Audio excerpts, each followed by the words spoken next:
welcome to our 12:30 session, which is the forward-focused technology. We have 4 exciting guests to have this conversation with you. If you watched this morning, I'm sure you learned so many things from our crew of men that had a great conversation with technology and leadership for the millennials, but I think it was helpful for all crew. Anyone in leadership could benefit from that conversation. So we have Tina Eskridge that's here with us, Felicia Hatcher, Rakia Finley, and Eric Austin. You are the man in the group holding it down. I'm holding it down. Prepared to everything that they have to offer. And I think this is going to be an exciting conversation. I'm going to come back at the end and just say goodbye and start the next session. But I hope you guys have a great session, and thank you for joining us. All right. Thank you so much, Adrienne. I just want to say good morning or afternoon to everyone, depending on where you're joining us from. My name, again, is Tina Eskridge. I'm a senior marketing director at Microsoft, where I'm responsible for inclusive marketing and inclusive product strategy for all of our cloud products. Today, I'm going to moderate, and I'm so very excited to be here for the first, I feel like we say this a lot lately because of COVID, but every event is the first virtual, but this no less is the first virtual Inkwell Beach Con live event. We are here to talk about forward-focused tech, as Adrienne mentioned, and we have an amazing group of professionals with us today. So I want to start by quickly introducing each of them. Are you all ready? Ready to have some fun, have a good conversation? Mm-hmm. All right.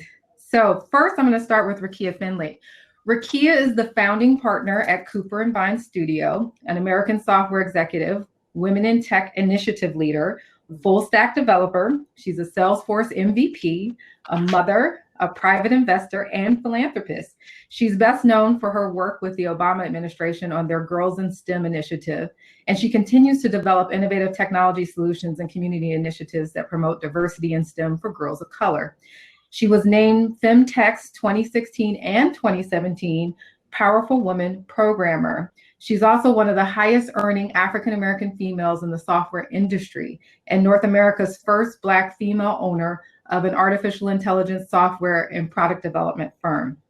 Rakia founded Cooper & Vine Studio in 2018. It's a creative solutions corporation in the business of reimagining to blend Rakia's passions, inventing award-winning technologies, making companies that scale, and building brands that produce results. Along with running her firm, Rakia is an international speaker on leadership, integrity, diversity and inclusion, and user-focused product development. And she also runs an annual restoration retreat for founders called By Grace. Welcome, Rakia. Happy to be here. Happy to have you. All right, next up we have Eric Austin. Eric, you're the solo man joining us today, as Adrienne mentioned, so we're happy to have you. Eric is a native of Cincinnati, Ohio. I'll try not to hold that against him because I grew up in Cleveland. All right, so he received his BS in computer engineering from Tennessee State University in Nashville, Tennessee. He currently works at Procter & Gamble and is an executive marketing professional and has led some of the world's most successful billion-dollar brands. His career has awarded him a breadth of experiences and skills, most notably with on-the-ground international work experience in Geneva, Switzerland, leading P&G's electric shave care e-business program. His current role, he's responsible for P&G's enterprise digital media strategy, influencing nearly $1 billion in media spend annually. He's a recognized expert in the digital media industry, but is also an advocate for diversity and inclusion and responsible for the development of the film, The Look, which sheds light on the biases that exist towards Black men. Eric also serves on the board of trustees at Bethany School and coaches young athletics. Thank you for being here, Eric. And I must say, I love The Look. I think it's fabulous work. So thank you. Last, but certainly not least, we have Felicia Hatcher joining us today. Felicia is on a mission, and her mission is to rid communities across the globe of innovation deserts by working with community leaders and government officials to create inclusive and diverse tech startup ecosystems. As an author and co-founder of Tribe Co-work and Urban Innovation Lab, Code Fever, and Black Tech Week. As a result of her work, Miami has become one of the most authentically diverse startup ecosystems in the country, helping minority-led startup founders access opportunities and capital pathways through their VC and residence program, which exposes over 3,000 plus students and parents to tech skills training for youth and young adults in the areas of technology and entrepreneurship, in partnership with the Knight Foundation, Comcast, Morgan Stanley, Chan Zuckerberg Initiative, Ford, and others. Prior to making the leap from cubicles of corporate America, Felicia worked as a marketing executive, as the front office marketing manager, spearheading the 10th anniversary campaign for both the Minnesota Lynx and the Minnesota Timberwolves. She also worked as an experiential marketing and brand manager for Sony, Nintendo, and McKee Foods, to name a few. As a social entrepreneur and author of books such as How to Start a Business on a Ramen Noodle Budget, can't wait to hear about that one, and Focused, Felicia was named one of the Impact 100 Top 100 Entrepreneurs under the age of 30 by the White House in 2011. And in 2014, she was named the Obama White House Champion of Change for STEM Access and Diversity, among many other notable awards and designations. In short, she is nothing but amazing. So thank you all for being here. You all have such impressive backgrounds. I can't wait to get started and talk more about what's going on. So my first question for each of you is, how did you each get started in tech? Let's start with you, Felicia. Yeah, it started back in being in high school. And, you couldn't tell me I wasn't MacGyver. I used to take things apart and put them back together. I really pissed off my parents, but they supported it nonetheless. Taught myself how to code. I was a C student in high school, wanted to go into engineering, but was told by my guidance counselor and a number of people that I should just get a job or try and get into a vocational school, but like college was not for me. And I ended up working on the marketing side for some really awesome technology and gaming companies. And then randomly started a gourmet popsicle company for 7 years in Miami after the economic downturn in 2008, and just wanted to smile. But myself and my husband, having a tech background, wanted to really look at how technology can be transformational for Black communities.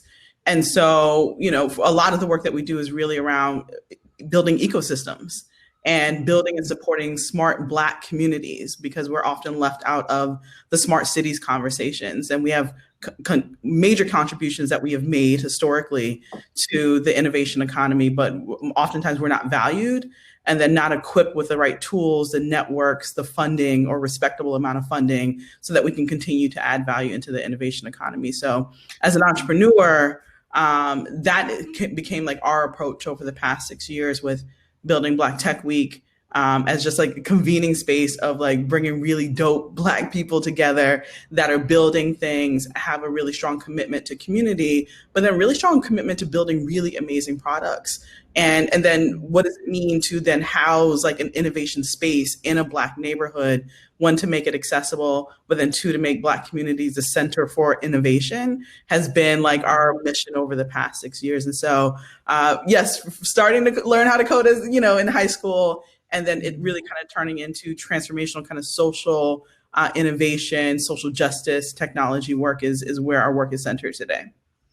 Awesome. That is so awesome. Rakia, what about you?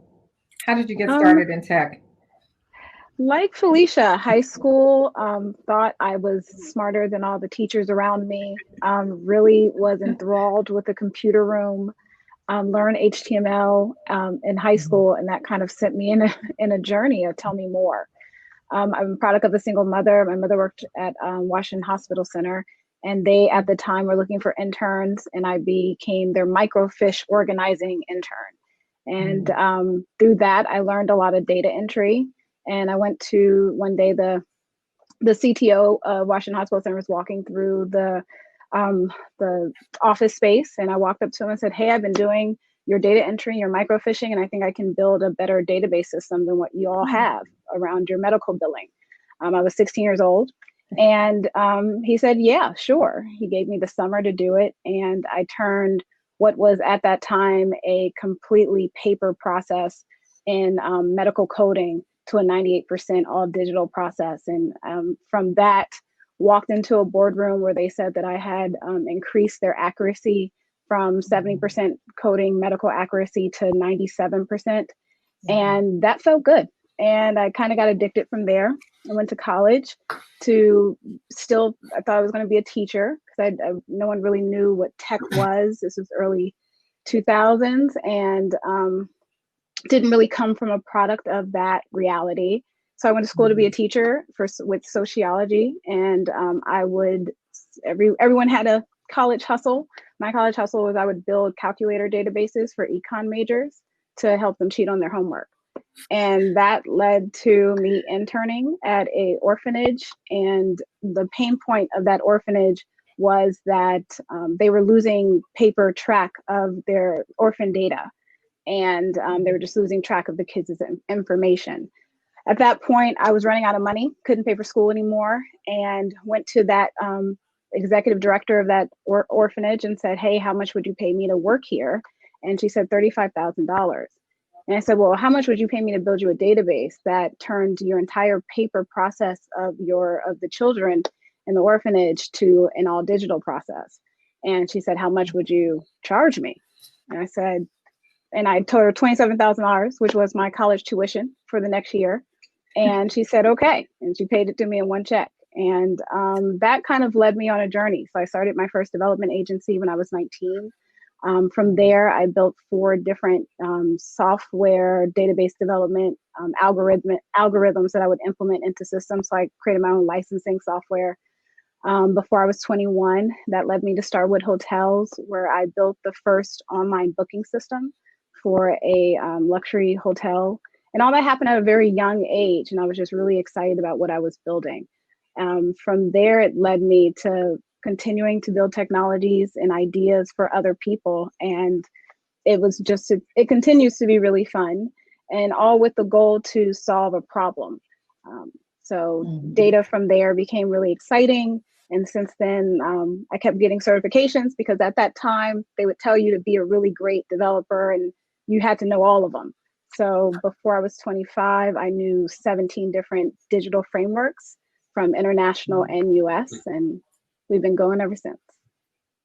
Wow, that is absolutely incredible. Eric, what about you?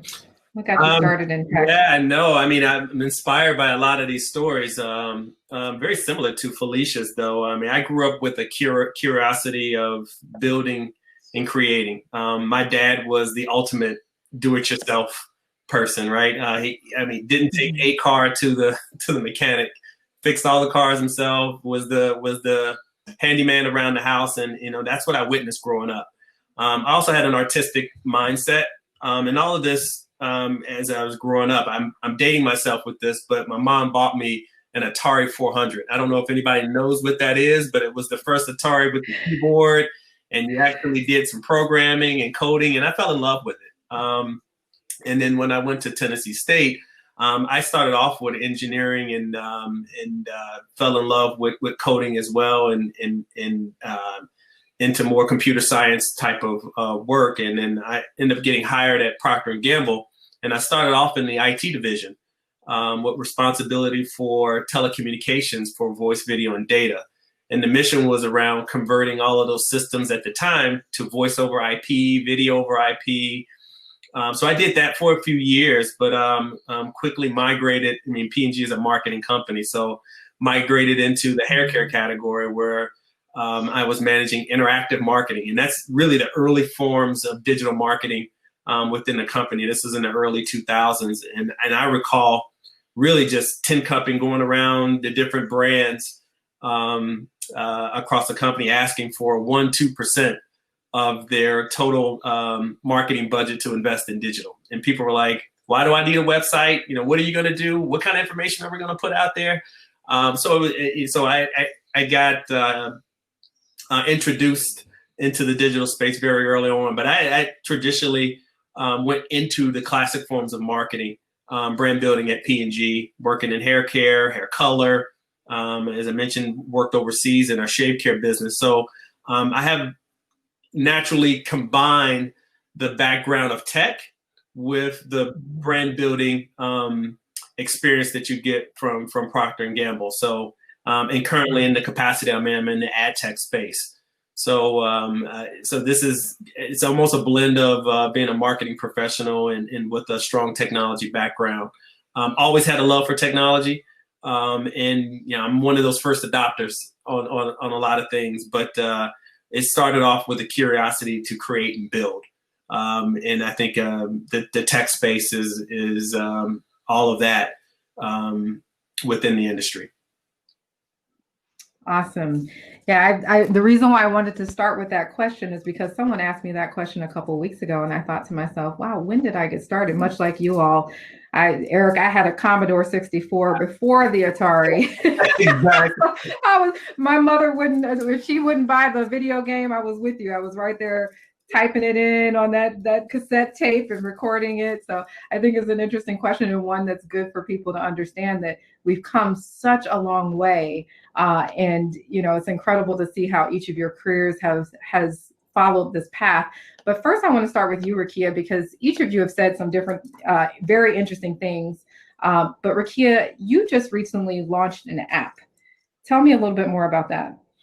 Yeah, well, Copper and Vine, we build apps for others on a regular.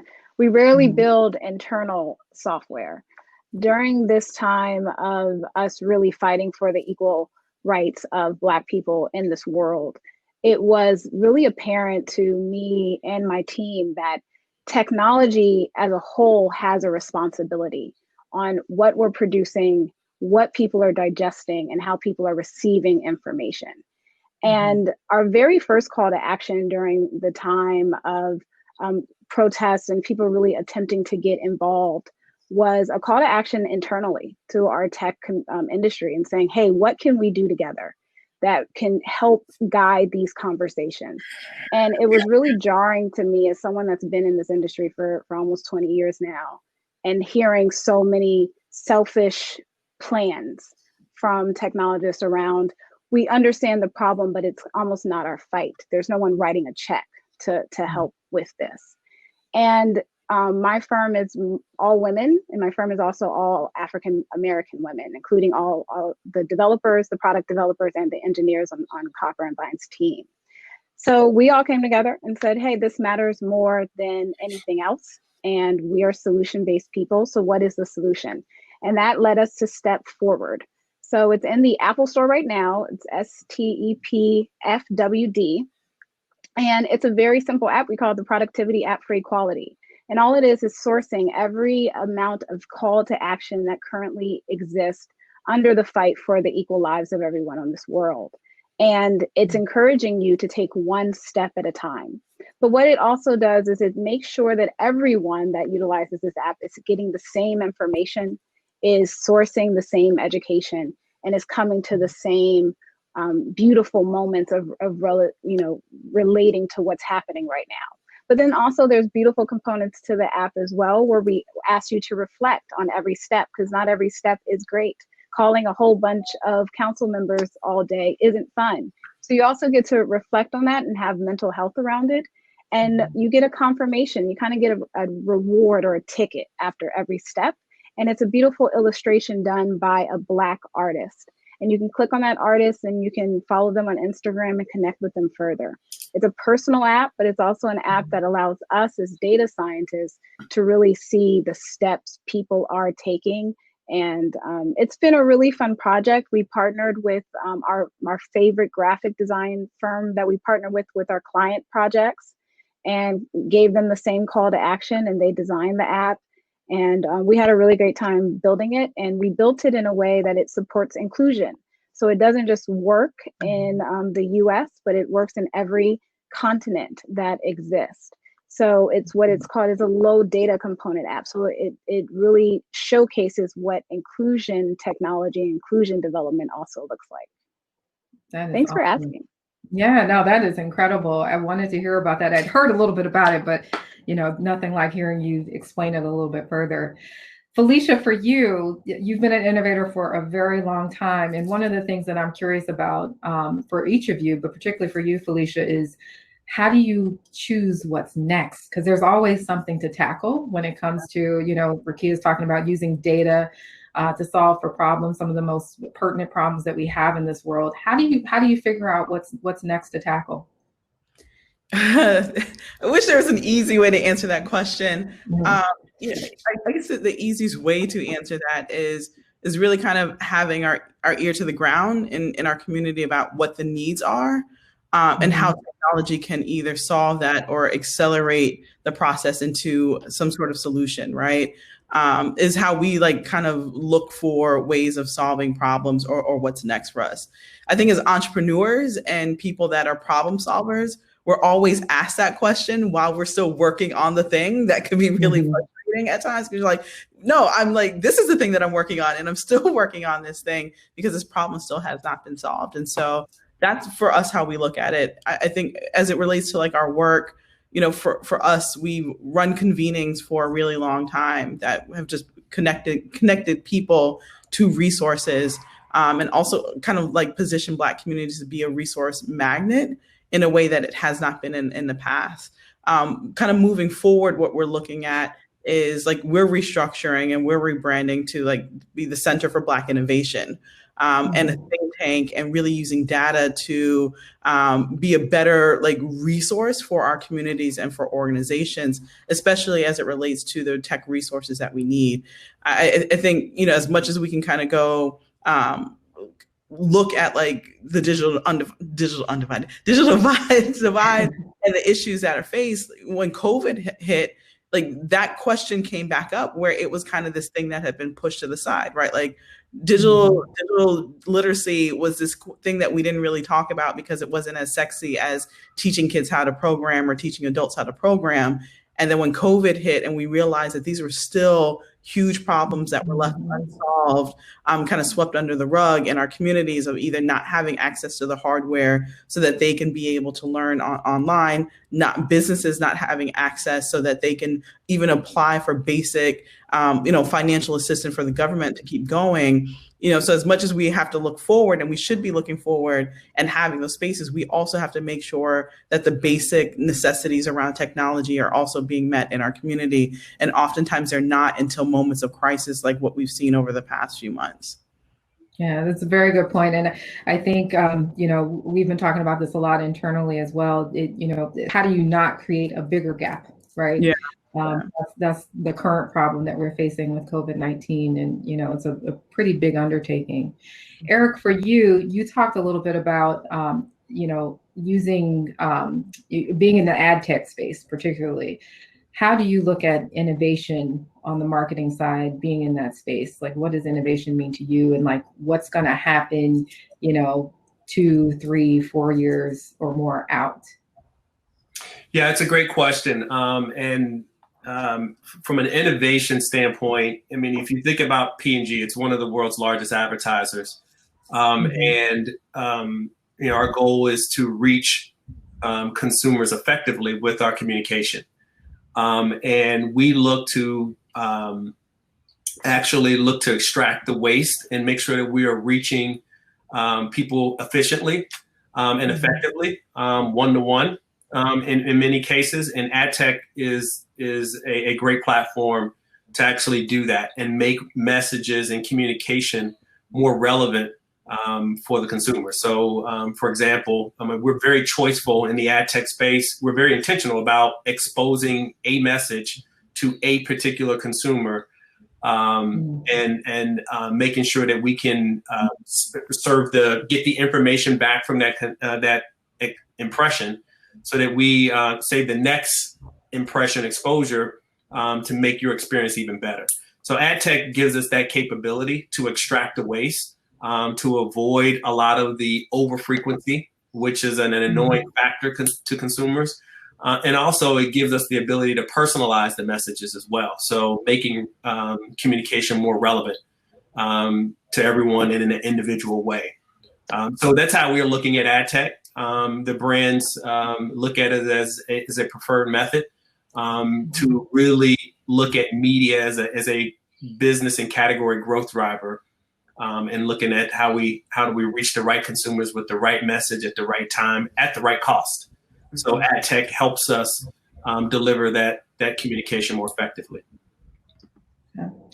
And then for all three of you, one of the things that has come up a lot recently, especially with all of the social injustices that everybody has been exposed to around the world, how do we create more equity with innovation?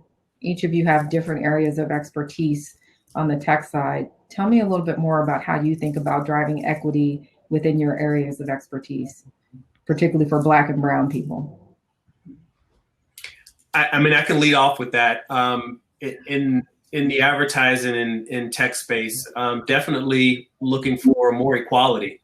Our advertising dollars going to the right publishers, and do we have a more equitable way of doing that? Are we being inclusive in bringing the right publishers to the table?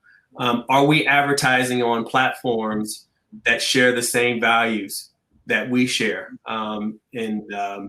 Particularly, and pretty much you've seen in the media in terms of holding platforms, particularly the social platforms, accountable for the content that they're hosting on their platform. And we definitely believe that freedom of speech is a right, but civility is a responsibility.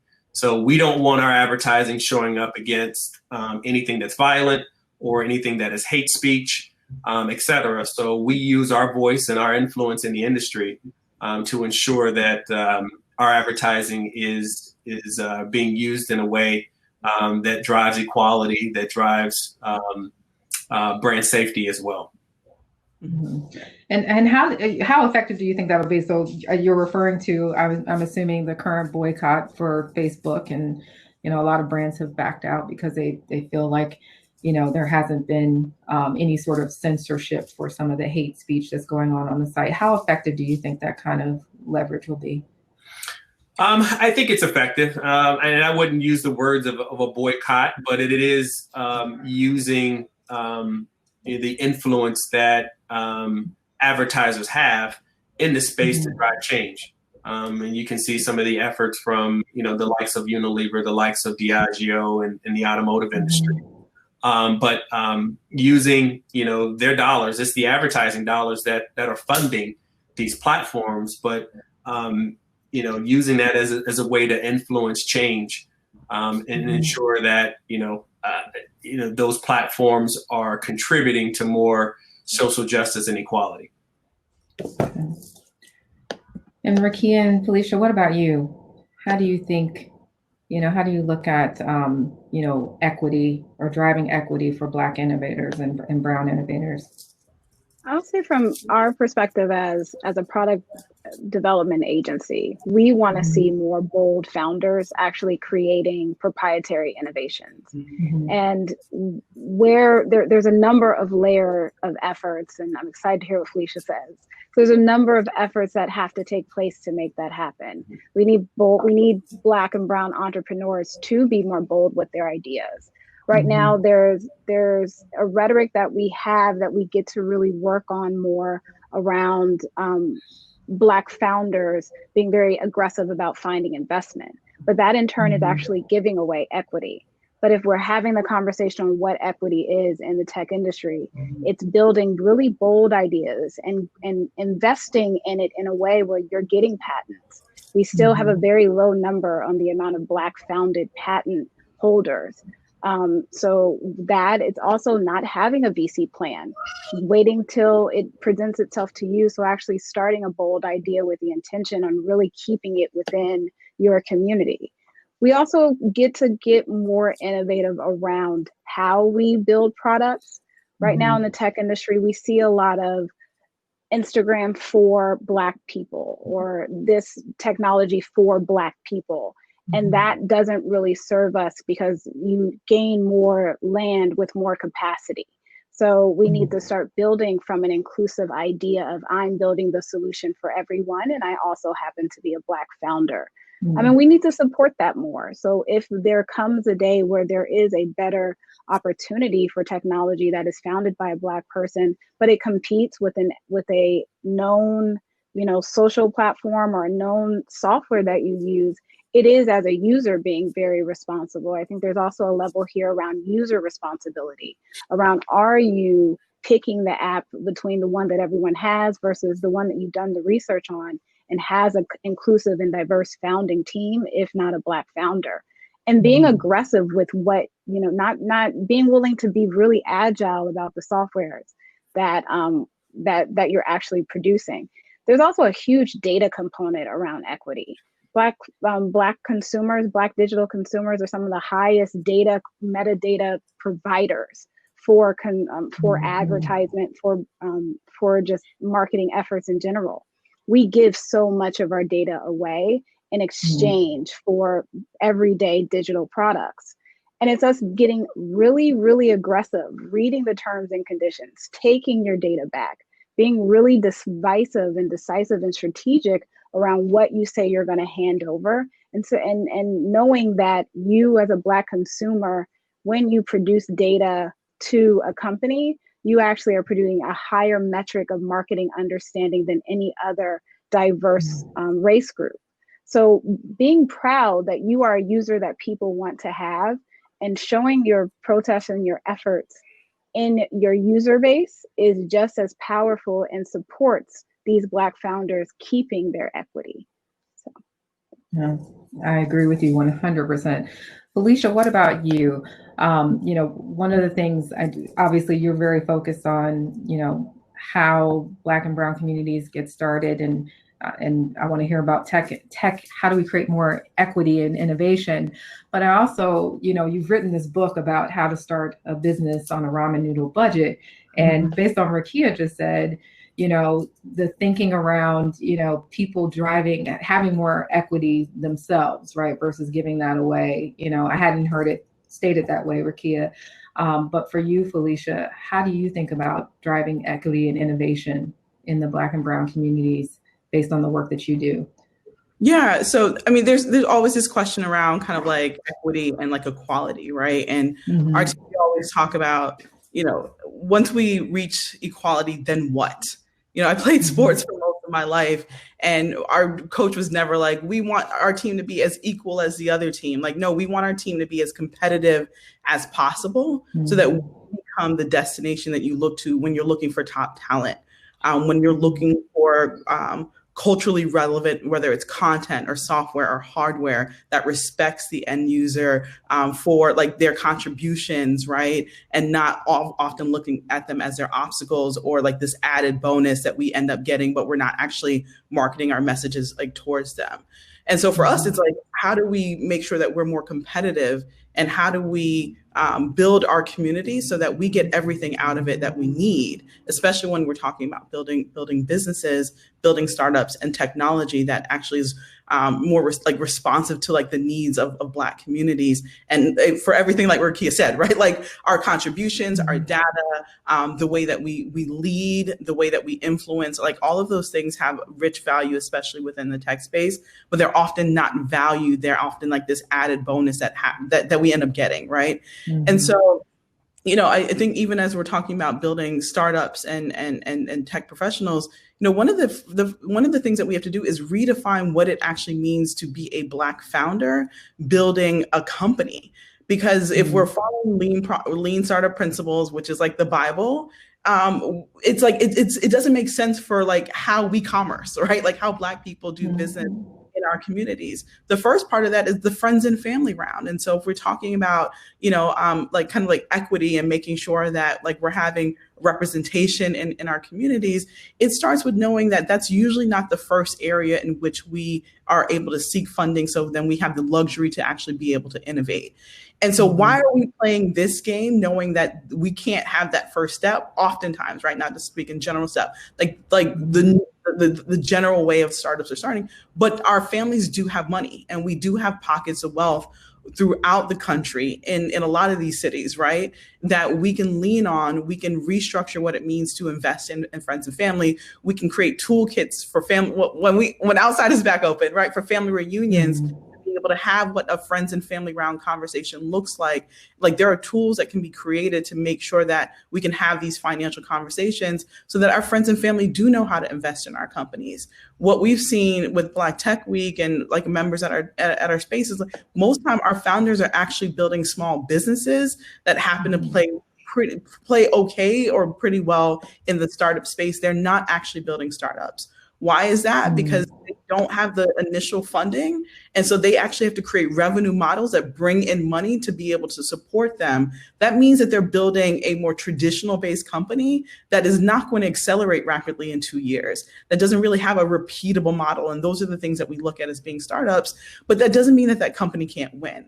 And so in the absence of funding, procurement opportunities exist that we can leverage, right? We can hold companies more accountable for their supplier diversity initiatives and use that to better arm our startup founders with the funding that they need. Like there's all these ways that we can redo these things, right? Like we're seeing Black female startup founders like Angela and Dawn who are doing equity crowdfunding. I think Angela just raised $1 million. I think Dawn has raised $1 million as well. And so there's alternative sources of funding that we don't lean on, we don't have a conversation with, that allow us to win, that makes us less reliant on the traditional sources of VC or angel investors that are racist as all get out for the most part. We talk about power structure when it relates to money. Like, come on, there's just a lot of craziness that's happening, that we can set a tone to do this differently and have a different way of doing this as it relates to the Black community. And so equity, equality, competitiveness are all things that lead us into the future.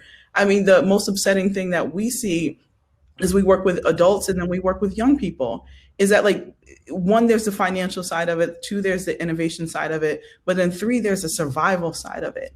And our young people have to, so like technology has to move faster than a bullet so that our kids actually have the opportunity to then be able to take advantage of the innovation economy. Trayvon Martin was in an aeronautical program before he was gunned down in Miami, right? We have a young girl, a friend of mine, it's her goddaughter, Jada. You know, she was shot and killed the day after she got accepted into Black Girls Code, and for a bullet that was meant for her father. And so everything that we're building is, I know it's going to be transformational, but if it doesn't move fast enough to save our communities, it ultimately does not have the impact that we need it to have. It has to move faster and it has to be more socially responsible. And I think that's when we start seeing the equity and the responsibility and the competitive actually start happening within our local communities. Yeah, I totally agree. Can I add on to that? Yeah, go ahead. Go ahead. That was perfectly said. And to add on to that, around finding solutions and implementing these innovations into our community, are like there's so much opportunity right now for us to become our own solutions in technology and innovation. And we kind of said in the beginning, we talked about Uber.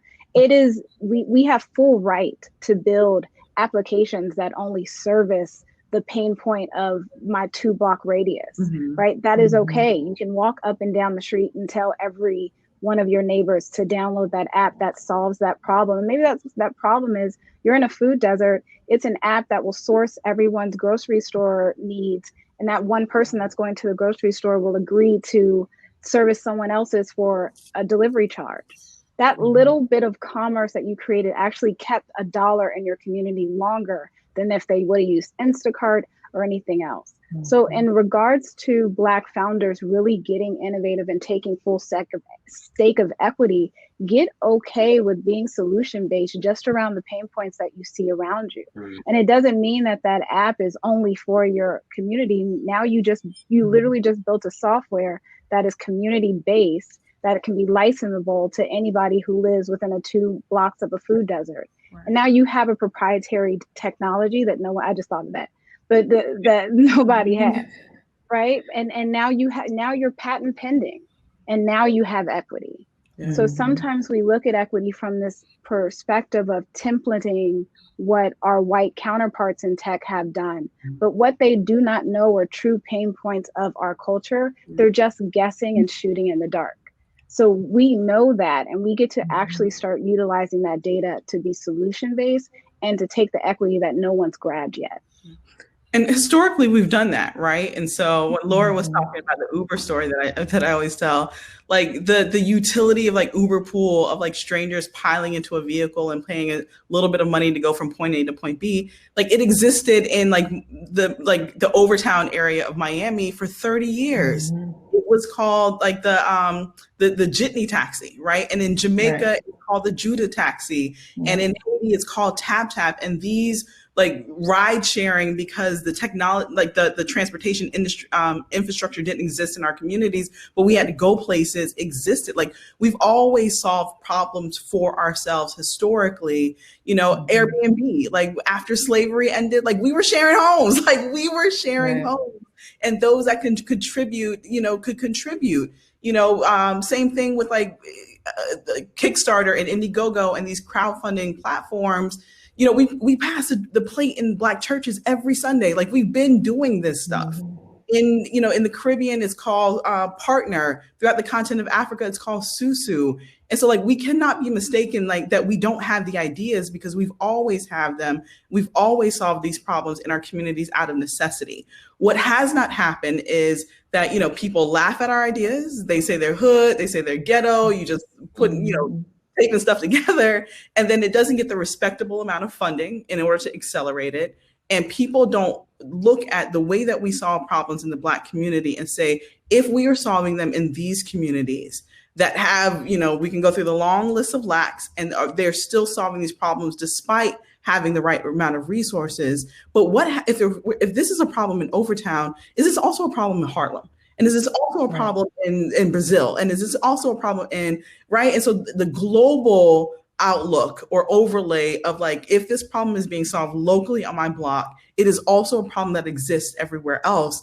And if we fund this the right way, if we support this the right way, if we give these entrepreneurs the right social capital so that they can get the eyeballs, right, and the authentic stories told about what they're building, can this be a global problem? And we've seen that in the form of Airbnb, in the form of Kickstarter, in the form of Uber, and all these other companies. And when I tell people, like, I'm not saying that these companies came to the Black neighborhoods and stole it, but what I'm saying is that shows you the disconnect that the innovation economy provides, that we have these ideas and solutions, and on the other end of that, they're being solved and funded at an exorbitant amount of rate. And then we are left to say, are you going to hire us to be your drivers, right? Like, that's not okay anymore.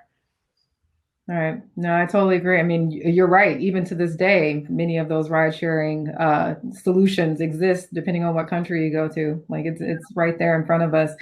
One of the things that I want to touch on, though, you all have mentioned, we talked about equity and innovation, but one of the issues is that as you're talking to startups and small and medium businesses, many of them, they only know how to source within their own areas, right? And Felicia, you started in Miami, for example, but then how do you teach those businesses to expand? To Rakia's point, how do you get them out of their comfort zone? How do they seek, opportunities elsewhere? Like what are the steps that they need to take? Because if I'm listening to Rakia today, I'm going to go start that business that she that she mentioned if she doesn't do it first, right? But how do you go about doing that?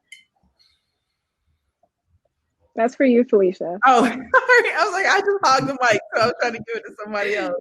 Okay. How do you start? It's one, having the idea and then thinking big and globally, like I said before. Mm-hmm. Two, I think COVID has presented this really unique opportunity to network in a different way, right? Mm-hmm. To get the resources that you need to be able to connect with people, especially if you suffer from imposter syndrome. A lot of us are nerds, and it's like awkward to get to meet people. And so being able to reach out to people, there's all these pay it forward lists that are being sent out. I will drop the link into the group.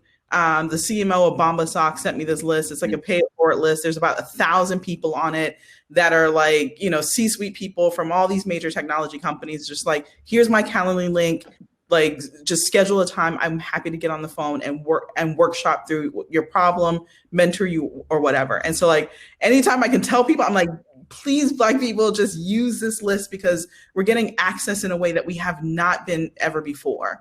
The other part of that is, like, once you have an idea, being able to break it, like MVP, right? Break it down to this smallest step that allows you to have forward momentum and start kind of testing this idea out and seeing where it can go, where you can get traction, right?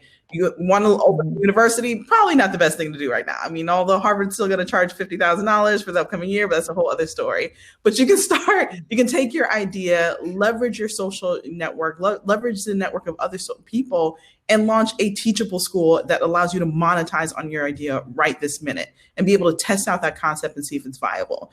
You know, you can set up ghost accounts on Instagram and test if people think that like the idea that you have is viable, right? And maybe run that for 2 weeks, run that for 3 months, and say like, based off of the content that I'm creating, are people leaning towards this idea that I have for this ice cream, or this idea that I have for like this banana shake? Like you there's ways to be able to test it. And then I think the biggest thing, and please the rest of y'all chime in because I feel like I'm hogging a mic, but and then just connect with people and understand that there are just people on the other end of it. And the worst thing that you can hear is no. But you know, if there's someone that you follow on social, if you're in this conference and you want to connect with people, find them on LinkedIn, find them on Instagram, you know, comment on their stuff, ask for 15 minutes, or at minimum, ask for them to just be an email mentor. That doesn't require a lot. People are busy and they may not be able to jump on the phone, but hey, you know, from time to time, can I just shoot you some questions? I really value who you are. I want to be where you are. I want to create something like that. Can you just answer my questions via email?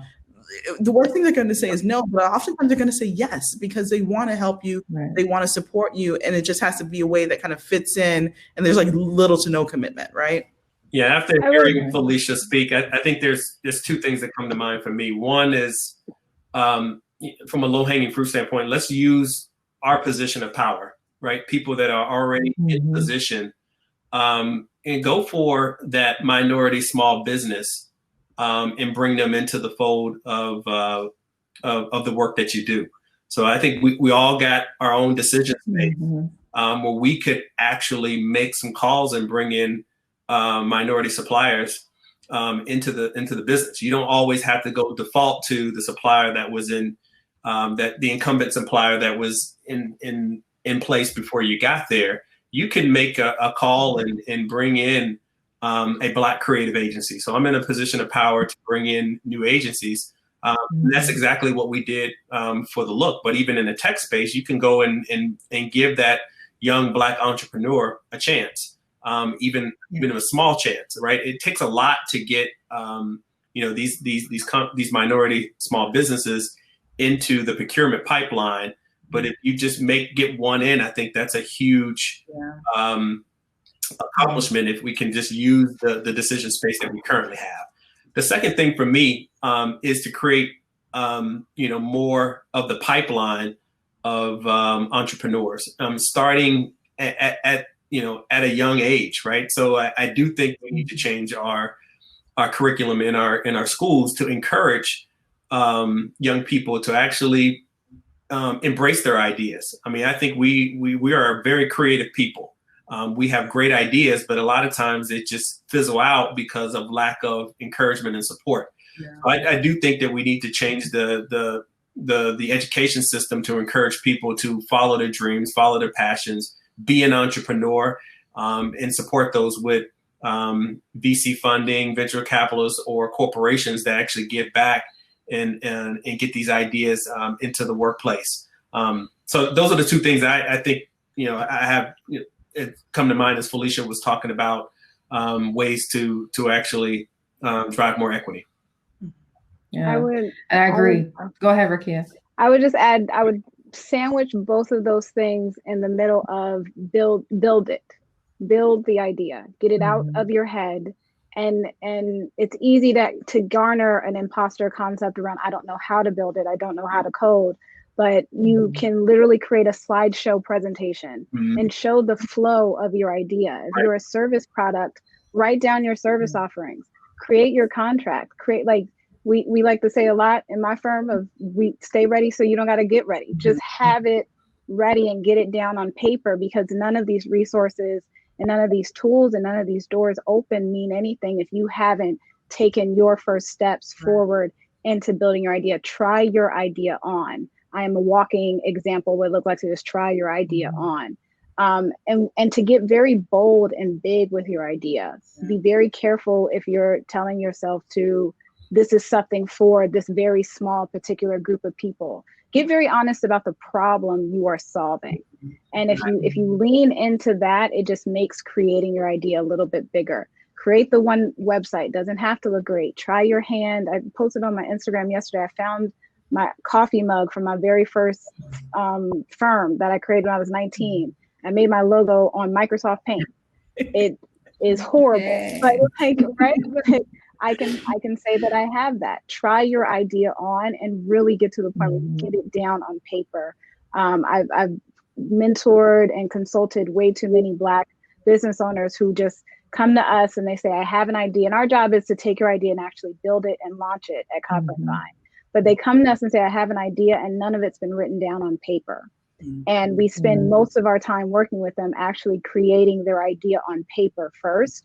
You can do that without anyone helping you, and you can save yourself a lot of money. And if you really test yourself on the concept of what you getting to the point of I can't do it on my own really looks like. And it's, just stretch yourself and try. No one knows if your idea is badly coded or has bugs in it or runs slow. No one will know that except the nerdy people trying to hate on you. I don't know. Like, it's a very rare reality. So really build your idea, being bold. And to Felicia's point of being fearful of saying no, I give a lot of inspirational talks to founders. You're living in no. This is what no looks like. Yeah. So if you're okay with living like this, then you might as well shoot your shot, because no is just going to lead you right back where you're sitting at this very, very moment.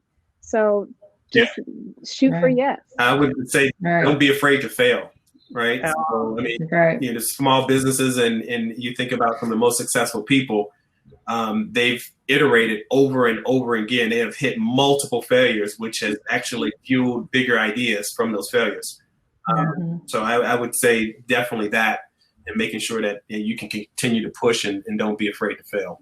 Right. And failure is different in the Black community. It's always a thing that, like, in the startup world, you just like fail fast. And in our community, like, failure feels final, right? And like, it's the thing that ever since we were kids, you're told, you got to work twice as hard to be, I don't know, half as good. I don't even remember what it is anymore. Right. And that's such horrible advice that we tell our young people. And then when we look up as adults and you're just like, why aren't you innovating? It's because, like, I decided to stay really safe because you told me I had to be half as good. And that I needed to do this thing that was going to be impressive in our community so that I am valued in my community.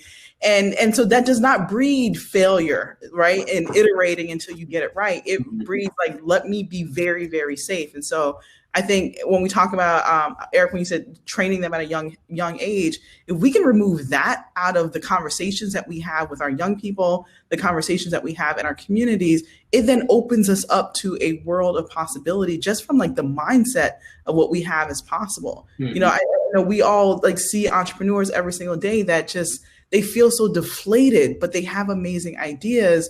And that paralyzes them from moving forward, because it's just like, I can't afford to fail because my grandmother and people that have sacrificed, and I stand on the shoulders of giants. We all stand on the shoulders of giants. But what failure really means in our community is it really means like throwing it out there, throwing something up against a wall and seeing what's going to stick. That doesn't mean that you don't have a safety plan. If you need a safety plan, have a safety plan, but you have to move forward. And I think if 2020 didn't teach us anything, but like, not stealing your goals because the world of life is not promised. Like, I don't know what bigger wake up call than what has transpired in the first 7 months of 2020 around just like shooting your shot and thinking big. And like the founder of Reid Hoffman always says, like, if you're not embarrassed by the first like iteration of your product or your company, you waited too late to start. And so Rakia, you're hella embarrassed about that logo. I'm like, don't look for pictures of like my early days as an entrepreneur. Like, I'm embarrassed, but I started, right? And the pain that you experienced in the beginning, you'll get to a point where you laugh at that because you're just like, I can't believe I was thinking so small back then, but my small thoughts were massive to me back then. And look how far you've been able to go. Very true. And also really caring about getting to the point where understanding that failure and what your community and your ecosystem and your network is saying to you isn't failure. I tell everyone all the time, I run a luxury retreat for founders. I can't get a single family member to attend. I have built over 100 applications and software. I can't get a single family member to download any of them. So just being really cognizant of what failure really looks like and not living in that scarcity. It's the small network that we have. So. Yeah, I think you all make very good points. As a company, Microsoft operates on this growth mindset theory, which I agree with you, Felicia. We grew up not learning to operate that way. It was either failure or nothing, right? Or success, I'm sorry, or nothing, right? You didn't have the option of not succeeding. So becoming acclimated to whether you were an entrepreneur or working within one of these big companies like mine, you're learning to fail fast. It's not about the failure, it's what you do after the failure. And I think that's really important, no matter where you are in this life. I could talk to you all forever, but I have to wrap it up. And I have one last question for you, because each of you have talked a little bit about, your journey, where you've come from and where you're going. I want to understand from you today. I want you to tell me, what would you tell I was going to ask you, what would you tell yourself when you were very young and just getting started out with tech versus today? But I am going to ask that question, but I'm going to ask it a little differently. What would you tell your pre-COVID self and your post-COVID self? Because there has been a lot that has happened in a few short months. I don't think any of us could have predicted where we are right now in February or March, and this year has been a doozy, right? So, what would you tell your pre-COVID self, and choose whatever time period that is? If it's when you were working on that Atari, Eric, or Felicia, Rakia, whatever time period it is. Wow, I think that's a great question. I'll kick it off here. And I would say it's not too far back. I would tell my pre-COVID self to focus on what matters. I look back prior to all the COVID and how we were just running around trying to do too much. And I think what COVID has done is a reset to really get back to the core, whether that's family, whether that's focus on self, whether that's the right eating habits, whether it's, getting back to a right fitness level. COVID has really boiled things down, took out all of the distractions, and got you back to what the core is. I know we're in a pandemic and I know we're in civil unrest, but at the end of the day, everybody went back to their corners and what their core has been. So I would tell, my pre-COVID self is to focus on really what matters. I would tell my post-COVID self is be unapologetic. You've built equity, you've come a long way in this journey. There's no reason to hold back or let things slide or be complacent. I would say be unapologetic in how you move and how you operate, how you love, how you be happy, how you take care of yourself. I would just, I'm definitely, this has been a learning experience to reset in this time, but go forward in a bolder fashion, focused on what's really important for me and my family. Great. Felicia, Rakia, any? Yeah, I'll try to go laser. I would say when I came from this, I was ending a 3-month international travel with my team. We had just finished our By Grace retreat for 2020. We're now accepting applications for 2021, bygrace.co. Anyway, we were exhausted. And prior to that, we had launched an AI technology in London. And when I came back, I wish I would have just told myself rest is okay. I kind of fired on all cylinders. I was like, oh, we're all home, so we can just do more. And really suffered from a lot of exhaustion, even during COVID, which was really the first parts of it. Post, I would, we've proven a lot of beautiful things about our firm during this time, because a lot of our clients are international and they haven't, it's just calls and keeping what we were doing solid. We were a pretty remote augmented team anyway. But for us, it's been a lot of internal conversations about what we really get to do. And now Copper and Vine has launched a $75,000 grant for every Black founder that comes to us with a proprietary technology that they need built. They automatically receive that grant. You can go to coppervinestudio.com/recode. And you can apply for that grant. and your only qualification is to be a Black founder with an idea that is patentable. And that's been really great. We are launching a number of products that have generated during this time to really produce a level of equality and inclusion. And it's been exciting. So I think for me, my post is, just do all the things and be willing to be flexible with the ideas that you have because they're yours. Mm-hmm. Awesome. Yeah. And Felicia, if you can wrap us up really quick. Ditto to what Rakia and Eric said. This is the rest that I absolutely needed, so take note of that. Mine are quick. I would say stock up on toilet paper, Felicia. Buy that Zoom stock you were looking at. Buy that Zoom stock. And then just rest and enjoy this time of stillness with my family would be what I would tell myself if I could go back pre-COVID. Awesome. Well, I can't thank all of you enough. You all dropped so much great wisdom. Just thank you for your time. Thank you for being here. Thank you for sharing. I'm sure I learned a lot from you. I'm sure there's other people out there that learned a great deal today. And I'm just so impressed with each one of you. And I hope to work with you in some capacity in the future. Thank you for having me. You guys were amazing. Thank you so much for joining. We have another session that's coming up at 1:45, so we want our audience to stay for that, and you guys should stay too. We have a great conversation with Benjamin Van, who does Impact Ventures. He's an investor, so if there are projects that you guys need funded, I think Benjamin might be the guy for you guys to talk to. I have to say, I'm leaving this session inspired. I am going to dust off all of my playbooks of things that were in my head that I wrote down and never implemented. I have an app. So Rakia, maybe we should talk. I want to get it done. There's a documentary I'm working on, so many things that I think Procter & Gamble could support. There's so many things that I have going on that I'm going to tap into you guys for strong resources. But thank you so much for this conversation.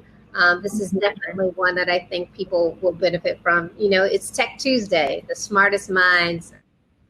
So I thank you guys, and please stay with us. Come back and see us later in the week. We've got some exciting guests coming as well. So thank you for your knowledge, and we'll see you guys, the rest of you guys, at 1:45. Thank you.